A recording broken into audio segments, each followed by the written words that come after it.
বাংলাদেশকে $110 কোটি ঋণ দিচ্ছে বিশ্ব ব্যাংক। খাদ্য নিরাপত্তা ও জীবিকার সুরক্ষায় জরুরি সহায়তা। বিদেশে দেশের মানুষের স্বার্থ রক্ষার চেষ্টা করেছি বললেন প্রধানমন্ত্রী। সফরের সাফল্যে সংসদে ধন্যবাদ প্রস্তাব। 10,000 টাকা থাকলেই বিনিয়োগ করা যাবে স্বল্পমেয়াদী সরকারি সুকুকে। রোববার থেকে আবেদন শুরু। ইতালিতে এক বাংলাদেশি পরিবারের 3 জনকে ছুরিকাঘাতে হত্যা। নোয়াখালীর বাড়িতে চলছে মাতম। হরমুজে ইরানের হামলার জবাব দিল যুক্তরাষ্ট্র। যুদ্ধবিরতি চুক্তির শর্ত লঙ্ঘনের পাল্টাপাল্টি অভিযোগ। স্বাগত জানাচ্ছি দ্য বিজনেস স্ট্যান্ডার্ডের নিয়মিত আয়োজন টিভিএস রাত 8টার সংবাদে। সঙ্গে আছি আমি তামান্না খন্দকার। দেখছিলেন সংবাদ শিরোনাম, এবার বিস্তারিত। বাংলাদেশের জন্য $110 কোটি জরুরি সহায়তা অনুমোদন করেছে বিশ্বব্যাংক। 26 জুন এক বিবৃতিতে এ তথ্য জানায় সংস্থাটি। এতে বলা হয়েছে, মধ্যপ্রাচ্য সংঘাতের জেরে বৈশ্বিক সার ও জ্বালানি বাজারে মূল্য ও সরবরাহে অস্থিরতা মোকাবিলা, খাদ্য নিরাপত্তা নিশ্চিত করা এবং জরুরি পরিস্থিতিতে দ্রুত ব্যবস্থা নেওয়ার সক্ষমতা বৃদ্ধিতে এই সহায়তা দেওয়া হচ্ছে। এই তহবিলের মধ্যে $30 কোটি দেওয়া হবে emergency support for food security বা খাদ্য নিরাপত্তায় জরুরি সহায়তা প্রকল্পে।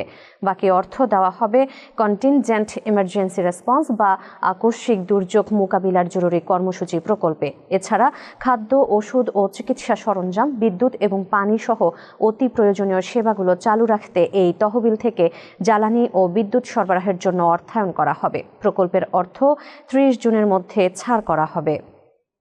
প্রধানমন্ত্রী তারেক রহমান বলেছেন, দেশের মানুষ তাদের স্বার্থ রক্ষার দায়িত্ব সরকারকে দিয়েছে এবং সেই দায়িত্ব পালনের অংশ হিসেবেই তিনি মালয়েশিয়া ও চীন সফরে বাংলাদেশের স্বার্থকে সর্বোচ্চ গুরুত্ব দিয়ে আলোচনা করেছেন ও তা রক্ষার চেষ্টা করেছেন। তিনি আরও বলেন, এই সফরের সঙ্গে কোনো ব্যক্তিগত স্বার্থ ছিল না। সফরে যদি কোনো ইতিবাচক অর্জন হয়ে থাকে তবে তা ব্যক্তি বা সরকারের নয়, বরং বাংলাদেশ এবং দেশের মানুষের অর্জন। 27 জুন ত্রয়োদশ জাতীয় সংসদের দ্বিতীয় অধিবেশনের 16তম কার্যদিবসে প্রধানমন্ত্রী তারেক রহমানের মালয়েশিয়া ও চীন সফরের সাফল্যের জন্য উত্থাপিত ধন্যবাদ জ্ঞাপন প্রস্তাব সর্বসম্মতিক্রমে গৃহীত হলে সংসদ নেতা হিসেবে তিনি এসব কথা বলেন।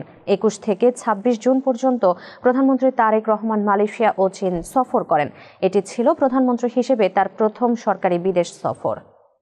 নিরাপদ ও শরিয়া ভিত্তিক সরকারি বিনিয়োগে আগ্রহী ব্যক্তিদের জন্য এসেছে নতুন সুযোগ। সরকার এই প্রথম 273 দিনের স্বল্পমেয়াদী বাংলাদেশ সরকার বিনিয়োগ সুকুক ছাড়ছে। এতে মাত্র 10,000 টাকা দিয়ে অংশ নিতে পারবেন প্রবাসী ও প্রাতিষ্ঠানিক বিনিয়োগকারীরা। এতদিন বাংলাদেশে ইস্যু হওয়া সরকারি সুকুকের বেশিরভাগই ছিল 5, 7 কিংবা 10 বছর মেয়াদী। এই প্রথম স্বল্পমেয়াদী এ সুকুকে আবেদন নেওয়া হবে আগামীকাল রোববার। আবেদন করা যাবে সকাল 10টা থেকে বেলা 3টা পর্যন্ত। এই সুকুকের মাধ্যমে বাজার থেকে 5,500 কোটি টাকা সংগ্রহ করবে সরকার। বিপরীতে বার্ষিক 9.36% হারে মুনাফা পাবেন বিনিয়োগকারীরা। ইতালিতে বাংলাদেশি একটি পরিবারের 3 সদস্যকে ধারালো অস্ত্রের আঘাতে হত্যা করা হয়েছে। 26 জুন স্থানীয় সময় রাত 9টার দিকে রাজধানী রোমের পশ্চিমাঞ্চলীয় ক্যাসালোত্তি এলাকার বাসায় হত্যা করা হয় তাদের। এ ঘটনায় পরিবারের এক সদস্যকে গুরুতর আহত অবস্থায় ভর্তি করা হয়েছে হাসপাতালে। হত্যার শিকার ব্যক্তিদের বাড়ি নোয়াখালীর কোম্পানীগঞ্জ উপজেলার চরকাকড়া ইউনিয়নে। এই খবরে নোয়াখালীর বাড়িতে চলছে মাতম। ইতালিতে থাকা স্বজনেরা জানিয়েছেন, রাতে কর্মস্থল থেকে বাসায় ফেরেন কামাল। এ সময় তার পেছনে বাসায় ঢুকে পড়ে কয়েকজন দুর্বৃত্ত। কিছু বুঝে ওঠার আগেই ধারালো অস্ত্র দিয়ে কামাল, তার স্ত্রী আরজু ও 2 সন্তানদের কোপাতে থাকে তারা। ঘটনাস্থলেই মৃত্যু হয় 3 জনের। গুরুতর আহত অবস্থায় ছেলে অয়নকে ভর্তি করা হয়েছে হাসপাতালে। হরমুজ প্রণালীতে পণ্যবাহী জাহাজে ইরানের ড্রোন হামলার জবাবে দেশটিতে পাল্টা হামলা চালিয়েছে মার্কিন সামরিক বাহিনী। এ ঘটনাকে কেন্দ্র করে 2 দেশেই একে অপরের বিরুদ্ধে গত সপ্তাহে স্বাক্ষরিত যুদ্ধবিরতি চুক্তির শর্ত লঙ্ঘনের অভিযোগ তুলেছে। মার্কিন সেন্ট্রাল কমান্ড বলছে, ইরানের ক্ষেপণাস্ত্র ও ড্রোন মজুত কেন্দ্র এবং উপকূলীয় রাডার স্টেশনগুলোতে হামলা চালিয়েছে তারা।